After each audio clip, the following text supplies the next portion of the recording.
बिटिसिनि सेरिकालचारनि जौगाखांनायनि बाथ्रा बुङोब्ला बिटिसिनि सेरिकालचार बिफाननि बारग' CSD डक्टर जगेश देउरिनि मुंखौ मख'नांगौ जायो।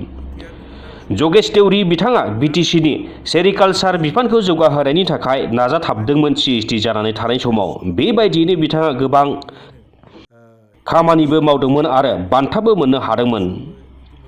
बिथाङा आथिखालाव सेरिकालचार बिफाननि OSD जाफिनबाय। सेरिकालचारजों लाइमोनफोरखौ लोब्बा खालामनायनि बिथिङाव बिथाङा ओरैबायदि बुङो। बेनो जाबाय प्रजेक्ट थावख्रि। बे थावख्रियानो जागायजेननाय जोंनि बे माबानि बड'लेण्ड ओनसोलाव सेरिकालचारनि जाजेननाया। आरो बेखौ लानानै जों साइड बाय साइड बेल' नङा, जों सेरिकालचार एम्फौ फिसिनाय, खुन्दुं लुनाय, सि दानायल' बेल' नङा, जोंनि किसुमान जाखांफुनाय सेंग्रा सिख्लाफोरखौबो सेरिकालचारनि किसुमान मेसेजखौ होनो थाखाय बा जोंनि शिक्षित समाजनोबो सेरिकालचारनि माबाखौ सोमोन्दै मिथिनो थाखाय किसुमान जों प्रग्राम लादों, वर्कशप, सेमिनार बायदिसिना एवारनेस प्रग्राम बिदि लादों। लायै लायै जोङो किसुमान माबाखौ सेन्ट्रेल सिल्क बोर्ड आरो मिनिस्ट्रि अफ टेक्सटाइलनिफ्राय जों गोबां जों मदद लाबोनो हादों जोङो।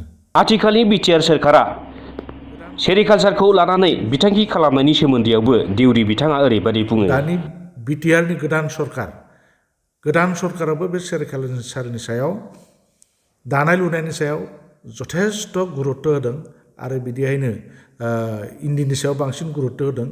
इन्दि मिसनबो इतिमध्य जोङो माबा फोसावदों। गतिके बेनि स्कपखौ लानो थाखाय गासिखौबो खावलायबाय। खालि बेजों राङारि मुलाम्फाल' जाया, जोंनि जाथिनि सिनायथिबो बेबो दं। बेनिखायनो गासैखौबो आंनो बे सेरिकालचारखौ मोनसे जोङो राङारि मुलाम्फा मोननायजों लोगोसे जोंनि सिनायथिखौ होनो थाखाय मोनसे रिसर्स हिसाबै लागोन, आं बेखौनो खावलायबाय। आरो सेरिकालचारनि दारै बान्था मोननायनि बिथिङावबो जगेश देउरि बिथाङा ओरैबायदि बुंबावो। 20थानिबो बांसिन आं एवार्ड लाबोनो माबादों हादों बे सेरिकालचारनि जरियतेनो। आंनि खोथाया जाहैबाय मा, आं बे 20था एवार्ड लानाया आं हारसिंल' मोनाखै। बे 20था एवार्डजों लोगोसे जोंनि बे बिटिसिनि गासै ओनसोलनि बेवहाय मोनसे मुंबो हाबफानानै दं। क'क्राझारनिफ्राय गपाल प्रसादनि रिपर्ट, समनि रादाब।